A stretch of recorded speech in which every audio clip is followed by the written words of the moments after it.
আমরা তো হারিনি। যদি কেউ মনে করে যে আমি কি রেজিগনেশন দিতে হবে, নো, নট দ্যাট। কেন, কিসের জন্য? আমরা তো হারিনি যে যাবো। হারলে আমি যদি শপথ দিতে যেতাম তাহলে আমি রেজিগনেশনটা করতাম। এখন তো কোয়েশ্চেন ডাজন্ট অ্যারাইজ। ২৬ বিধানসভা নির্বাচনে একের পর এক চমক। যেসব কেন্দ্রে জয় প্রায় নিশ্চিত বলে মনে করা হচ্ছিল, সেখানেই উল্টে গেছে পাশা। একাধিক হেভিওয়েট প্রার্থী হেরে যাওয়ায় বদলে গেছে রাজ্যের রাজনৈতিক সমীকরণ। দীর্ঘদিনের শক্ত ঘাঁটিও এবার আর রক্ষা করা যায়নি। ভোটারদের রায় স্পষ্ট করে দিয়েছে, কেবল পরিচিত মুখ নয়, কাজ আর পরিস্থিতিই শেষ কথা বলেছে এই নির্বাচনে। বহু ক্ষেত্রে তৃণমূলের প্রতিষ্ঠিত মুখেরা হেরেছেন বিজেপির তুলনামূলক কম পরিচিত প্রার্থীদের কাছে। কোথাও স্থানীয় অসন্তোষ, কোথাও সংগঠনের দুর্বলতা, আবার কোথাও ব্যক্তিগত ভাবমূর্তির প্রভাব। সব মিলিয়ে এই ফলাফল রাজনৈতিক মহলে বড় প্রশ্ন তুলে দিয়েছে। এবার এক নজরে দেখে নেওয়া যাক হেভিওয়েট প্রার্থীদের পরাজয়ের কারণ এবং প্রেক্ষাপট। মমতা বন্দ্যোপাধ্যায়, তৃণমূল, ভবানীপুর। তালিকায় প্রথমেই রয়েছেন রাজ্যের বিদায়ী মুখ্যমন্ত্রী তথা তৃণমূল নেত্রী মমতা বন্দ্যোপাধ্যায়। রাজনৈতিক বিশ্লেষকদের মতে এবার তার ভোটের লড়াই ছিল কঠিন। সেই লড়াইয়ে পরাজিত হয়েছেন তিনি। একসময়ের অন্যতম সহযোগী তথা অধুনা বিজেপির দোর্দণ্ড প্রতাপ নেতা শুভেন্দু অধিকারীর কাছে ১৫,০০০-এর বেশি ভোটে হেরে গিয়েছেন।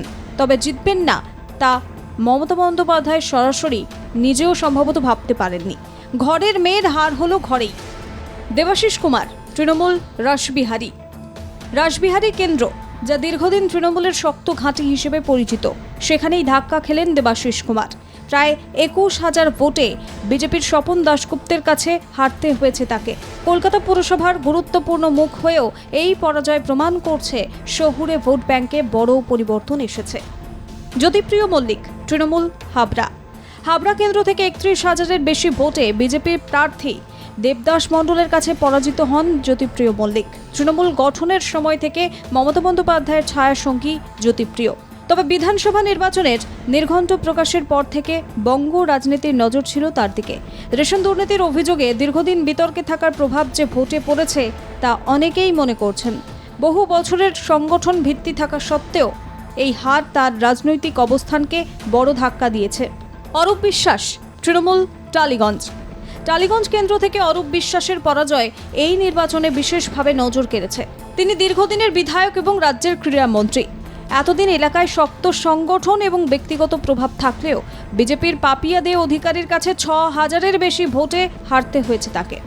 এই হারের পেছনে সাম্প্রতিক বিতর্কগুলোকেও গুরুত্বপূর্ণ বলে মনে করছেন অনেকেই। ২০২৫-এর ডিসেম্বরে কলকাতায় লিওনেল মেসিকে ঘিরে আয়োজিত অনুষ্ঠানে অব্যবস্থাপনা এবং ভিআইপি সংস্কৃতির অভিযোগে তীব্র সমালোচনার মুখে পড়েন অরূপ বিশ্বাস।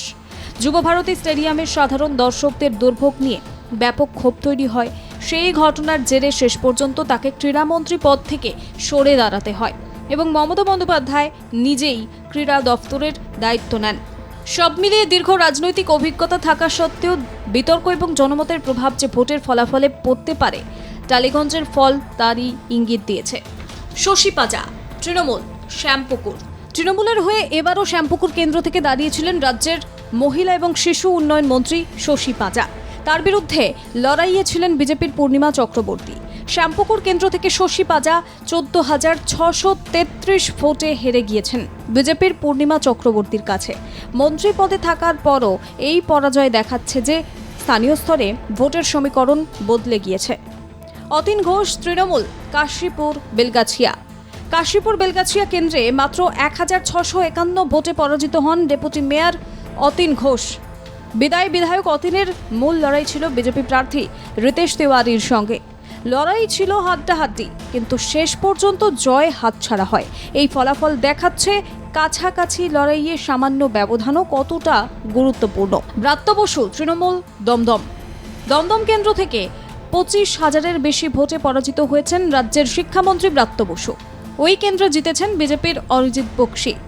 অনেকেই যেখানে তার জয় নিশ্চিত ভেবেছিলেন, সেখানে এই ফল একেবারে বিপরীত ছবি তুলে ধরেছে। উদয়ন গুহ, তৃণমূল, দিনহাটা। কোচবিহারের দিনহাটা কেন্দ্রে ৩বারের বিধায়ক উদয়ন গুহ বড় ব্যবধানে হেরে গিয়েছেন। বিজেপির অজয় রায়ের কাছে প্রায় ১৭,০০০-এর বেশি ভোটে পরাজিত হয়েছেন উত্তরবঙ্গ উন্নয়ন মন্ত্রী উদয়ন গুহ। সংখ্যার হিসেবে দেখা যাচ্ছে অজয় রায় পেয়েছেন প্রায় ১৯,০০০-এর বেশি ভোট। যেখানে উদয়ন গুহ পেয়েছেন প্রায় 14,000-এর মতো ভোট। উত্তরবঙ্গেও যে তৃণমূলের জমি দুর্বল হয়েছে তা এই ফল ইঙ্গিত দিচ্ছে। চন্দ্রিমা ভট্টাচার্য, তৃণমূল, দমদম উত্তর কেন্দ্র থেকে 26,000-এর বেশি ভোটে হেরে গিয়েছেন মন্ত্রী চন্দ্রিমা ভট্টাচার্য। 2011 সালে দমদম উত্তরের বিধায়ক হয়েছিলেন চন্দ্রিমা। 2016 সালে ওই কেন্দ্রের সিপিএম প্রার্থী তন্ময় ভট্টাচার্যের কাছে পরাজিত হন। 2017 সালের উপনির্বাচনে কাঁথি দক্ষিণ থেকে জিতেছিলেন তিনি। পরে 2021 সালের ভোটে আবার দমদম উত্তরে লড়েন এবং জেতেন। একাধিকবার জয়ী হওয়া সত্ত্বেও এইবার ভোটে সেই ধারাবাহিকতা বজায় রাখতে পারেননি তিনি। সুজিত বসু, তৃণমূল, বিধাননগর কেন্দ্র থেকে 37,000-এর বেশি ভোটে হার সুজিত বসুর জন্য বড় ধাক্কা। বিদায়ী মন্ত্রিসভার সদস্য সুজিতের হার হয়েছে বিজেপির শারদত্ত মুখোপাধ্যায়ের কাছে। রাজ্যের মন্ত্রিসভার গুরুত্বপূর্ণ সদস্য দমকল মন্ত্রী হওয়া সত্ত্বেও এই ব্যবধান রাজনৈতিকভাবে তাৎপর্যপূর্ণ। পবিত্রকর, তৃণমূল, নন্দীগ্রাম বিধানসভা আসনে রাজ্যের বিরোধী দলনেতা শুভেন্দু অধিকারীর বিরুদ্ধে তৃণমূল প্রার্থী করেছিল পবিত্র করকে। তবে তিনি জিতবেন না বলেই ঠাওর করেছিলেন ভোট পণ্ডিতেরা। হয়েছেও তাই। বিজেপির শুভেন্দুর কাছে 9,665 ভোটে হেরেছেন তিনি। পবিত্র এককালে তৃণমূল করলেও 2020 সালে শুভেন্দু বিজেপিতে যাওয়ার কিছুদিন আগে পদ্ম শিবিরে যোগ দিয়েছিলেন। হয়েছিলেন বিজেপির ব্লক সভাপতিও। নন্দীগ্রামের যে এলাকায় শুভেন্দু গত বিধানসভা ভোটে সবচেয়ে বেশি লিড পেয়েছিলেন, পবিত্র সেই এলাকারই নেতা। শুভেন্দুর ঘনিষ্ঠ বলেও পরিচিত ছিলেন নন্দীগ্রামের রাজনীতিতে। গত 17ই মার্চ সকালে অভিষেকের হাত থেকে তৃণমূলের পতাকা তুলে নেন পবিত্র। তারপরে তাকে নন্দীগ্রামে প্রার্থী করা হয়, কিন্তু হেরে গিয়েছেন তিনি।